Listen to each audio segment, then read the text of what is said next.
This is the morning of the 7th of August, 2024.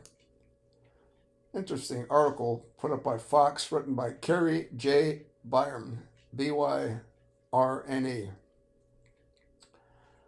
Published on the 7th of August. Title: Harley Davidson faces woke accusations from Sturgis bikers.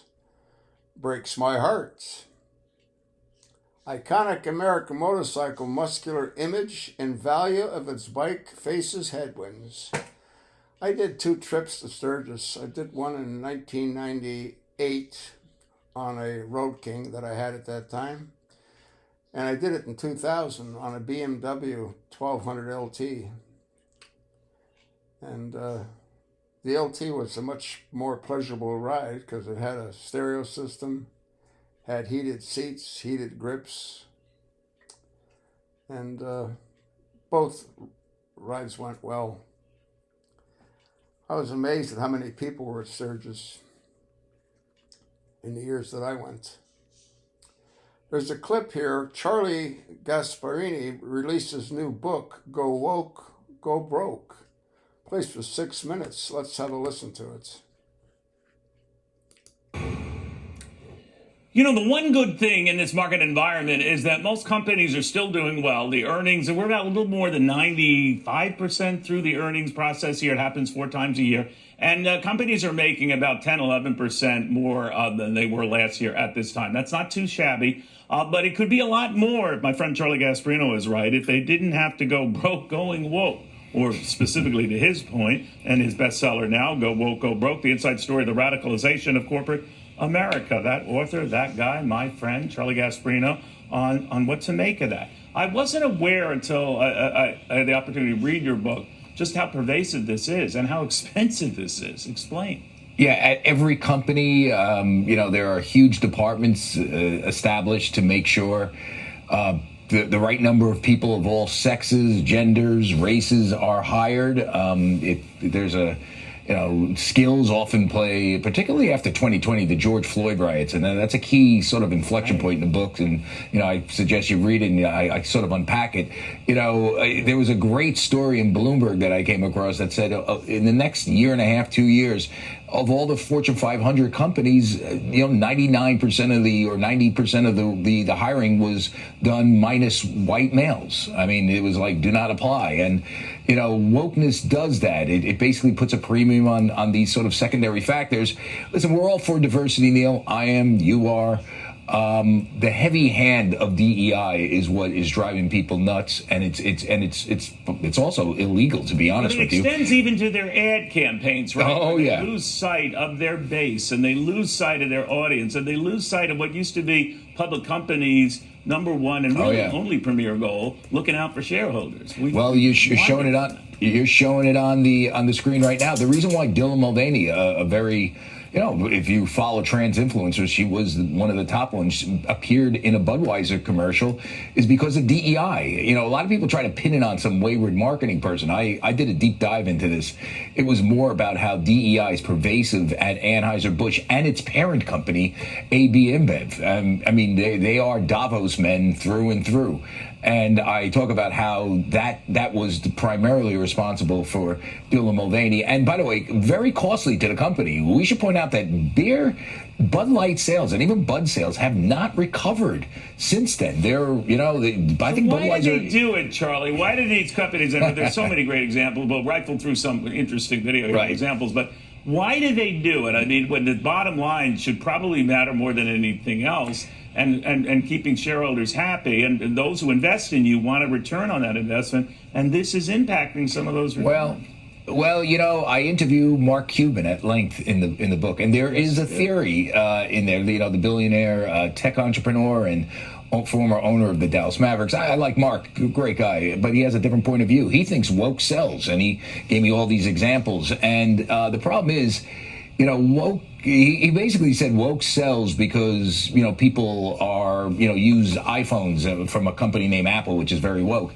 And I told him, I said, Mark, it's a little different. It's like, when I download something on my iPhone and listen to Joe Rogan, I'm not going woke by listening to Joe Rogan and using the iPhone. I'm listening to, as a matter of fact, and if they didn't make great products, being the most woke company on earth isn't going to save the day for you. But there is a theory out there that Mark espouses and others that wokeness does sell. And I think that they were trying, Budweiser in particular, and I think Disney to a certain extent, when they went hog wild on wokeness, in particularly in children's programming and in their cultural statements, opposing Ron DeSantis.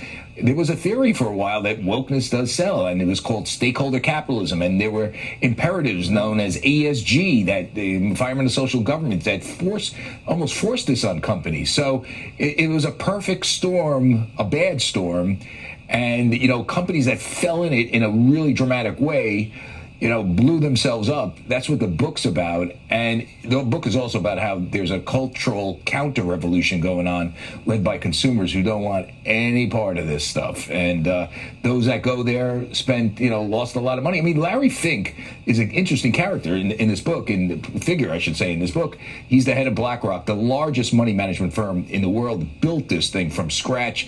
It's $10 trillion. He became sort of a focal point of the anti-woke movement, and BlackRock started losing money. They started bleeding assets where he had to do a 180. And he speaks very, I think, eloquently about what he went through. I like I said, I interviewed him at length. I have great admiration for him because he actually got up there and tried to explain himself. Then there's Jamie Dimon. We'll just show you how the 180 occurred on wokeness. Jamie Dimon in the summer of 2020 was during the protest movements took a knee when he visited a bank branch, was photographed taking a knee. When we all asked him is he taking a knee in solidarity of Black Lives Matter and the social justice movement, his people were saying, yeah, believe what you want. They didn't deny it. So we all thought that's what it was. When I started to check the book, facts of the book, and I mentioned this at the end, how woke is being unraveled, they were like, oh no, he's not in favor of Black Lives Matter. He was taking a knee to fit in the picture, just to fit in the picture. And now if you saw the picture, I don't know if we have it up, he could, did he really need to take a knee to fit? It's wild stuff. It's wild. It's a phenomenal book. I don't know how you got these people to talk to you, but it is, I've read all your books. They're never going to talk to me again after this. Yeah. Well, I talk to you. I mean, so that's all that matters. That's all that matters. You're the best, my friend. Charlie Gasparino, I urge you to read this book. It is a page turner, especially when you find out what has happened just to capitalism, whether you're woke or not. I mean, just how did that get sort of intertwined in what companies do? Remember when Donald Trump invited Harley Davidson to the White House? And he did that because they're the only, at that time, he thought, truly American company. Well, my 2000 Harley Davidson Road King has an injection system made in Italy. And all the front ends on Harley Davidsons, the shocks, the chrome legs that support the front wheel, made by Shoei in Japan. And that's been going on for a very long time. And now you can buy Harley Davidsons made in India and other countries across the world. Harley Davidson is facing biker backlash over fears that the American motorcycle manufacturer, born with the renegade image, is now identifying as woke. It's not fears. They are identifying as woke because of their newly minted president. German presidents. And Harley Davidson has been one of the most beloved brands in America, but recently one CEO, John Schultz, watched they've gone totally woke. Filmmaker Bobby Starbuck shared with more than 528,000 followers on X in late July. The bike brand's apparent decision to volunteer for their culture in America has been a high-octane topic at the 84th annual Sturgis motorcycle rally in South Dakota this week, according to both attendees and numerous social media postings. It's branding suicide. Vinny Tarano, the owner of Puppy's Vintage Cycles in Sturgis, South Dakota, told Fox News Digital on Tuesday. A lot of bikers are switching over to Indian, he said. They killed Harley. It breaks my heart. Well, if you're also a dealer and a repair center for Harley, it's going to break your wallet too. The situation has drawn comparisons to the Bud Light unforced error of 2023 in the wake of the beer brand's decision to partner with Dylan Mulvaney, a social media influencer and trans activist.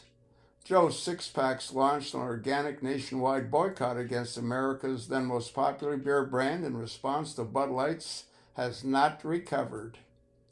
Not a good look. Harley's been concerned about the direction of the company since the German-born Zetz took over the CEO at the height of the COVID-19 pandemic on May 2020, say motorcycle enthusiasts. Harley Davidson motorcycle has faced a sharp decline in perceived value among bikers since his arrival, said Tarano, who ran a Harley Davidson dealership in Colorado for over 40 years. A vintage Harley valued at $30,000 just a few years ago is now getting only $4,000, said Tarano. People don't even want to be associated with Harley anymore, he added, expressing his opinion. You see some bikers at Mount Rushmore. I visited Mount Rushmore. It's a pretty amazing thing to see what they're able to carve out of the mountain. There's actually talk about putting Biden on Mount Rushmore. There was talk about putting Obama, but they should put him on one of the coal mines in Virginia. Fox News Digital reached out to Harley Davidson for comment, but did not receive a reply by publication time. Well, I wouldn't expect that they would reply. When filmmaker Starbucks shared on social media what he claims are Harley Davidson's woke wish list of internal policies, discontent turned to outrage for many. Among the wish list items as noted by Starbucks, sending white men to white male-only diversity training, supporting legislation that would allow men into girls' bathrooms, sports and locker rooms, and an all-ages pride event that featured a rage room next to a drag queen story time. Most people feel like they're having sexually explicit topics forced upon them at the workplace, which 10 years ago anybody would have seen as sexual harassment. Starbucks director of the film The War on Children told Fox Digital by phone. The company's alleged DEI focus today contrasts sharply with the loud, muscular, freedom-loving image that has appealed to the core customers for decades. Harley riders responded with full-throttle upset on social media, and it appears at Sturgis. At Harley Davidson has turned to shit, but something else were among the comments posted on social media. I hear Harley Davidson Sturgis headquarters was going to be like Bud Light tent last year. A biker posted on X last week before the start of the 2024 rally on August 2nd. One video posted on social media Monday showed only green grass and a few stragglers mingling outside a Harley Davidson tent in Sturgis. Not a good look, wrote Starbuck on his X account. I guess some bikers just want to be associated with them and finding out that Harley went woke. You can read the rest of the article. Apparently it's down about 25% from last year's rally. About 60,000 people versus they had 80,000 last year. I'll attach the link. Let me know what you think.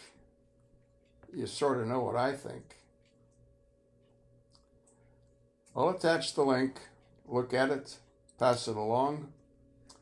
And thanks for listening.